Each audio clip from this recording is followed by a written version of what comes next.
warahmatullahi wabarakatuh.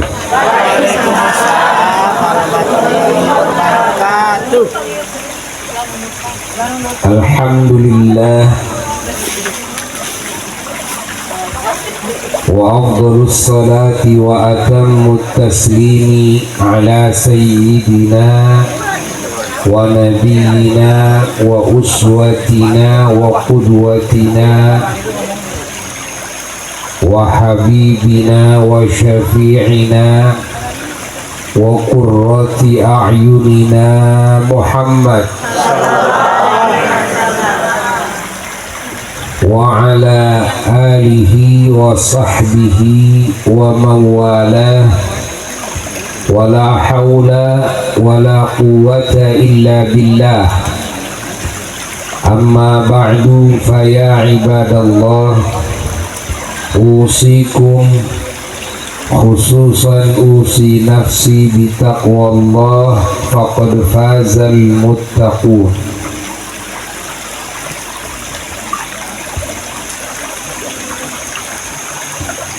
Faqad qala Rasulullah sallallahu alaihi wasallam, man raghiba an sunnati falaysa minni.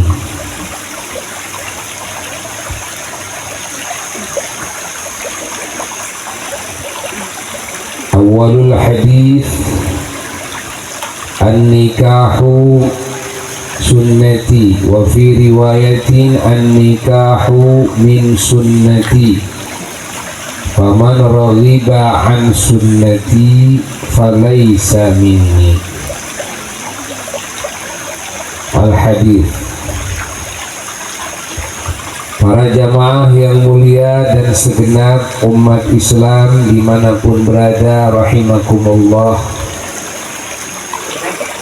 terkhusus para ulama, para santri, para ahli masjid, ahli majlis ta'lim, ahli majlis zikir, dimanapun berada, wa khususul khusus sahibul bait, yang punya acara yang mana dengan niat mulianya sahibul bait, kita semua alhamdulillah dihadirkan oleh Allah di majlis yang mulia ini, di malam Jumat yang agung ini, dan di bulan Muharram yang agung ini pula.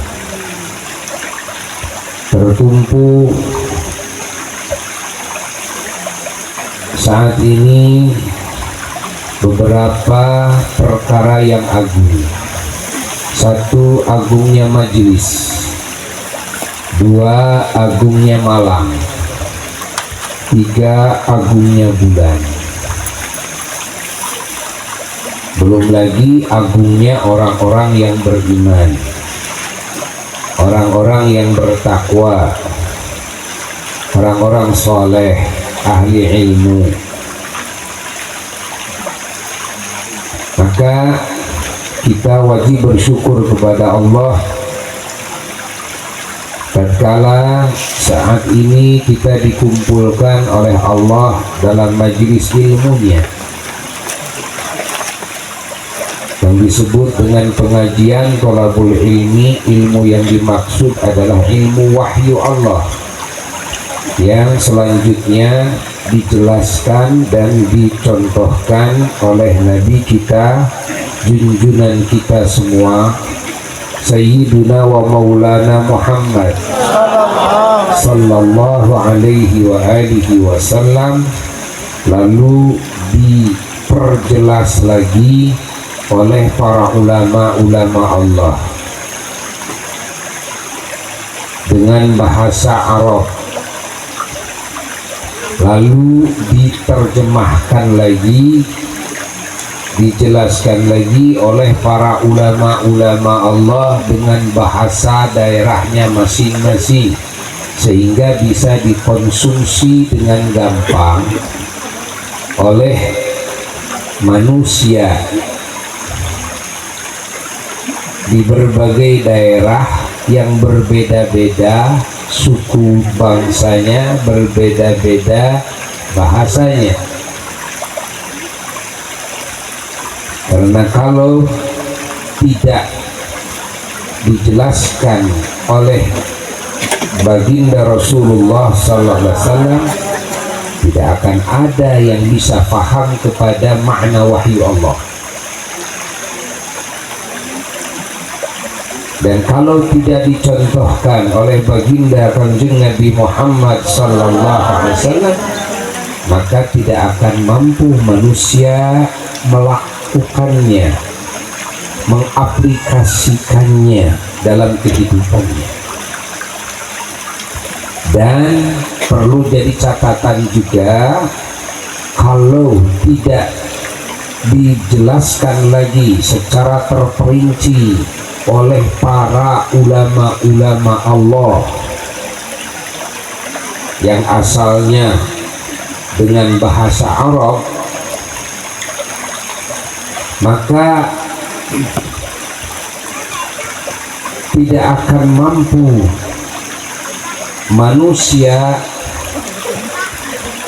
memahami dan melaksanakan kandungan Al-Quran dan Sunnah, walaupun oleh Nabi sudah dijelaskan, tapi kan yang paham sahabat. Umat Islam yang setelahnya yang tidak ketemu dengan Nabi SAW tidak paham, kecuali menerima ajaran, penjelasan dan uswah, qudwah, suri toladan, prakteknya yang dicontohkan oleh para sahabat. Para sahabat adalah gurunya para tabi'in. Di antara para tabi'in di dalamnya kan ada Imam Abu Hanifah, Imam Hanafi, ada Imam Malik bin Anas, Imam Malik, yang mana ini ada di masa tabi'in, murid-murid sahabat. Imam Malik diikhtilafkan oleh sebagian ulama. Ada yang berpendapat Imam Malik tidak termasuk tabi'in, tapi termasuk muridnya tabi'in, alias tabi'it tabi'in. Tabi'it tabi'in ini muridnya tabi'in. Dengan sahabat aja nggak ketemu, apalagi dengan Rasul. Maka di level tabi'it tabi'in ada Imam Syafi'i, Imam Muhammad bin Idris Asy-Syafi'i, yang nasabnya menyatu dengan kakeknya Rasulullah SAW, yaitu Sayyidina Syafi'i. Jadi leluhurnya Imam Syafi'i, ya, maka Syafi'i itu leluhurnya Imam Syafi'i. Disebut Asy-Syafi'i karena keturunan Sayyidina Syafi'i. Namanya sedikit sekali, namanya Muhammad, sudah begitu. Yang disebut Imam Syafi'i namanya cuma Muhammad doang, ya. Asy-Syafi'i nisbat kepada leluhurnya, ya, jauh leluhurnya, yaitu Sayyidina Syafi'i. Dinisbatkan kepada orang lagi, ada yang dinisbatkan kepada tempat, ada yang dinisbatkan kepada yang lain, seperti Imam Ghazali. Imam Ghazali hampir kebanyakan umat Islam di kita tidak mengenal namanya. Disangkanya Imam Ghazali itu nama, padahal Imam Ghazali itu, imam itu adalah pemimpin, ya, pemimpin umat Islam di dalam keilmuan, ya, pemimpin umat Islam, ya, di dalam apa, keilmuan, bahkan dengan ketakwaannya, ya. Jadi pemimpin, akhlakul karimahnya, jadi pemimpin. Ini imam namanya, bukan imam sholat, awas, bukan imam sholat.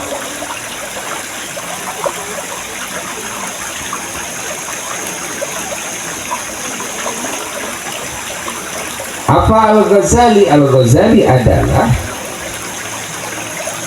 nisbat kepada kampung halamannya. Kampung halamannya namanya daerah Ghazala. Al-Ghazali artinya orang Ghazala. Namanya siapa? Namanya Muhammad. Gak panjang-panjang, namanya Muhammad, segitu aja. Tapi kan jarang orang yang tahu namanya Muhammad. Nah, sudah Imam Ghazali aja. Bila orang Sunda katalah ke daerah, nah seperti di kita banyak sekali ama eyang Cibabuyut, ya, ama eyang Cibabat, eyang Mahmud, gitu kan? Gak apa-apa. Nggak tahu namanya juga nggak apa-apa, ya, tidak masalah. Telahan itu juga jadi bagian nama. Imam Syafi'i, yani Imam Muhammad bin Idris, ini adalah muridnya tabi'in, muridnya Imam Malik. Di level tabi'in juga ada Imam Hambali yang namanya adalah Imam Ahmad, namanya Ahmad, ya. Kenapa disebut Hambali? Itu ada buyutnya namanya Hambal, ya. Jadi Imam Hambali itu adalah Ahmad keturunan Syekh Hambal, ya. Padahal itu buyutnya Imam Ahmad bin Muhammad, gitu kan. Ada lagi atasnya adalah bin Hambal. Jadi Imam Hambali namanya gitu. Perawi hadis. Ya, kalau kita mendengar rawahu Ahmad adalah Imam Hambali. Nah, Imam Ahmad ini adanya di level tabi'in seperti Imam Syafi'i. Imam Ahmad ini juga berguru kepada Imam Syafi'i setelah menjadi ulama besar. Masya Allah. Karena mengetahui kepada ketabahurannya, yakni luasnya keilmuan Al-Imam Asy-Syafi'i di dalam ilmu Quran dan Sunnah dan ilmu alat-alatnya, termasuk lughah Arabiyahnya, ya, nahwu sharafnya, balaghahnya, ya, dan seluruh yang berkaitan dengan ilmu Quran dan Sunnah. Kata di kalangan umat Islam di muka bumi semua sudah pada tahu bahwasanya Imam Syafi'i ini adalah ulama pertama di muka bumi yang menyusun usul fikih, ilmu usul fikih, pokok-pokok dalam fikih tersusun rapi yang menjadi kaidah, yang mana kita sebagai umat Islam kalau ingin mengenal hidayah dalam Quran dan Sunnah, ingin tahu tentang syariat Islam dengan benar, mau tidak mau kita harus menguasai dulu, paham dulu kepada ilmu usul fikih. Kalau tidak, nanti bisa acak-acakan pemahaman kita tentang Quran dan Sunnah. ya, harus mengenal ilmu usul fikih. Allah.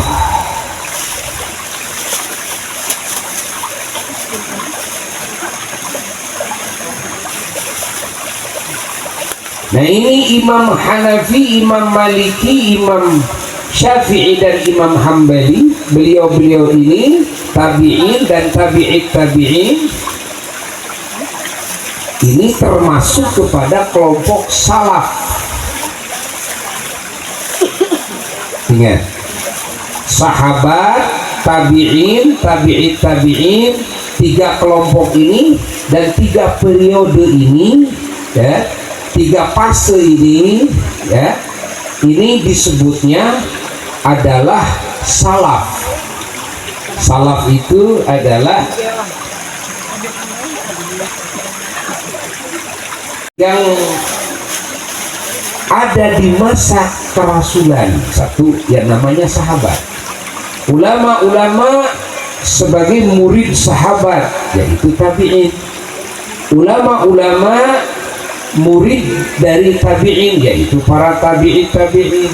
Nah ini namanya para salaf.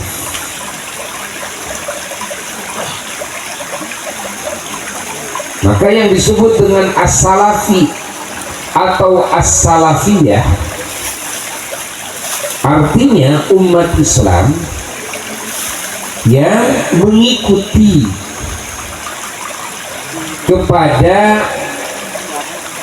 manhaj, metode para ulama-ulama salaf, baik dalam akidah maupun di dalam syariah maupun di dalam tazkiyatun nafsi, yaitu mensucikan jiwa, ya, atau ilmu ihsan, ilmu adab, ilmu al-akhlaqul karimah, atau kata lain ilmu tasawuf, yaitu itu juga sebetulnya, ya. Jangan terkecoh dengan perbedaan penyebutan nama, kalau memang hakikatnya sama. Dilihat hakikatnya sama enggak, walaupun perbedaan nama tidak masalah.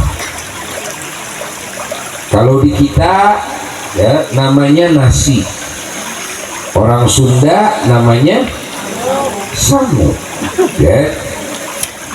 Agak kasar sedikit, orang Banten ke sana kejo, ya, benar nggak? Nah, tapi kalau masuk ke negara Inggris namanya rice, gitu kan? Nggak masalah. Ilmu tasawuf itu apa? Ya, tazkiyatun nafsi, itu juga. Ilmu akhlak dan adab, itu juga, itu kan? Atau ilmu ihsan, itu juga, karena agama yang Allah turunkan itu di dalamnya dibagi tiga: satu iman, dua Islam, tiga ihsan. Ihsan itu adalah ilmu tazkiyatun nafsi, ilmu batin,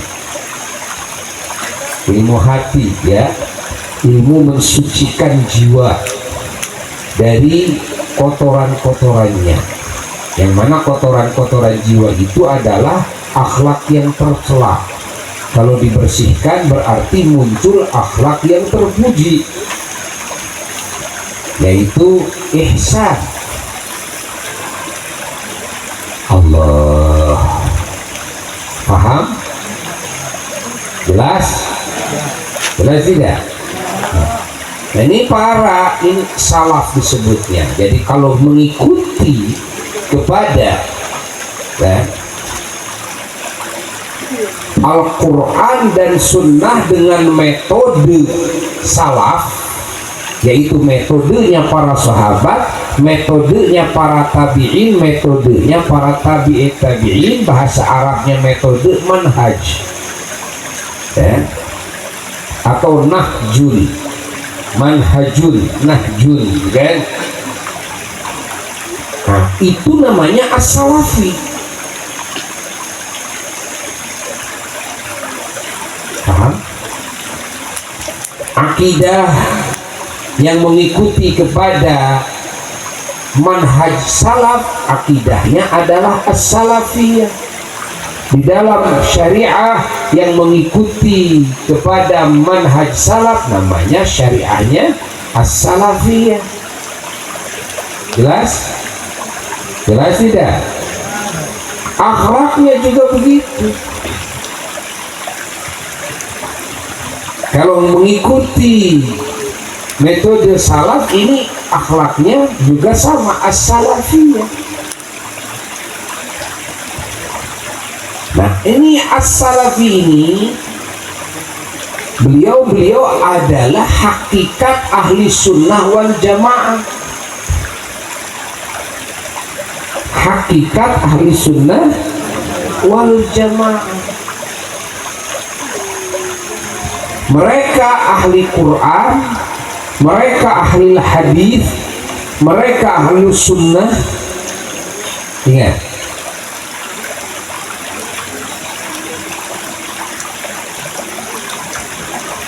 mereka ahli ilmu, mereka ahli amal, ahli mengamalkan ilmu, mereka ahli akhlak, ya, wal adab, mereka ahlul aqidah as-sahihah,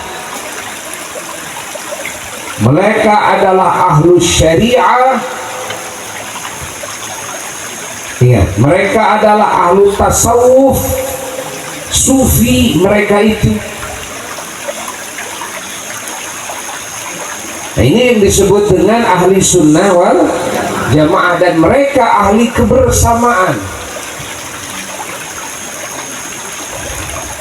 Ada perbedaan pendapat, dan juga Imam Syafi'i, Imam Ahmad ada perbedaan pendapat di dalam apa? Di dalam urusan fikih, di dalam urusan ilmu syariat, ya. Apakah dengan perbedaan pendapat itu tidak mengeluarkan dari lingkungan ahli sunnah wal jamaah? Tidak. Perbedaan pendapat itu hal yang doruri. Ingat, hal yang doruri di dalam melahirkan ketetapan hukum dari Quran, dari sunnah. Di dalam sebahagiannya perbedaan itu adalah hal yang doruri. Apa doruri?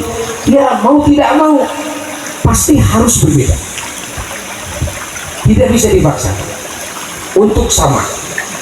Dalam sebagiannya, dalam sebagian sepakat, ya, yang disebut dengan mujma' alaih, ijma' sahabat, ijma' dalam menetapkan hukum sesuatu perkara ini, semuanya mengatakan ini wajib, sepakat semuanya, nggak ada yang beda, namanya ini ijma'. Tabi'in juga begitu, dalam menetapkan satu ketetapan hukum, ini mengatakan umpamanya ini wajib, atau ini sunnah, atau ini haram, atau ini makruh, atau ini jaiz. Nah, ini ijma' namanya, kalau sepakat semuanya. Nah, tapi kan kebanyakannya yang tidak sepakat, itu terjadi perbedaan pendapat di zaman sahabat. Rasulnya juga masih ada kok, perbedaan pendapat sudah ada, ya. Rasulnya masih ada, Masya Allah, dan apresiasi oleh Rasul semua. Kenapa? Karena cara berpikir sahabat itu sehat, bukan cuma hanya mengandalkan modal kecerdasan saja, keberanian saja, tapi juga kan cahaya Quran sudah memenuhi jiwanya. cahaya sunnah sudah memenuhi jiwanya, sudah terbina dengan binaan junjunan alam semesta, junjunan semua nabi dan rasul, Sayyiduna wa Maulana Muhammad sallallahu alaihi wasallam. Kalau Buya menjelaskan tentang perbedaan buah pemikiran sahabat di zaman Nabi masih setelah Rasulullah sallallahu alaihi wasallam wafat, ya. Apalagi perbedaan pendapat, ya, di zaman para tabi'in lebih banyak lagi. Apalagi perbedaan pendapat di zaman tabi'in lebih banyak loh. Kalau kenapa kok bisa bertambah begitu perbedaan pendapatnya? Dikarenakan, ya perlu dicatat ya, dikarenakan setelah Rasulullah SAW wafat, timbul terjadi berbagai permasalahan yang terjadi di umat manusia yang di sini tidak pernah terjadi di zaman Nabi. Kalau yang pernah terjadi di zaman Nabi kan sudah jelas oleh Nabi, dijelaskan bagaimana duduk hukumnya, gitu kan? Lah, di zaman Nabi setelah wafat, di zaman sahabat, lihat, nabinya setelah wafat timbul lagi berbagai permasalahan yang diperlukan ada juklak hukumnya. Tapi di zaman Nabi tidak ada. Kalau ada di zaman Nabi gampang, tinggal mengembalikan saja, kan? Kan persis itu kejadiannya. Maka ketetapan hukumannya juga bisa persis. Tapi ini enggak. Di sini perlu sahabat berpikir, perlu sahabat ijtihad, kan? Nah, hasil ijtihad terkadang sepakat, namanya ijma. Kebanyakan berbeda pendapat, namanya ikhtilaf. Di zaman tabi'in timbul lagi berbagai permasalahan baru lagi, ya, yang dibutuhkan ijtihad untuk menetapkan juklak hukumnya bagaimana, undang-undangnya bagaimana, dari Quran, dari Sunnah. Datang masa berikutnya lagi, masa tabi'in lebih banyak lagi kejadian. Masya Allah. Maka di zaman sahabat tabi'in itulah yang mana beliau-beliau ini mengerahkan segala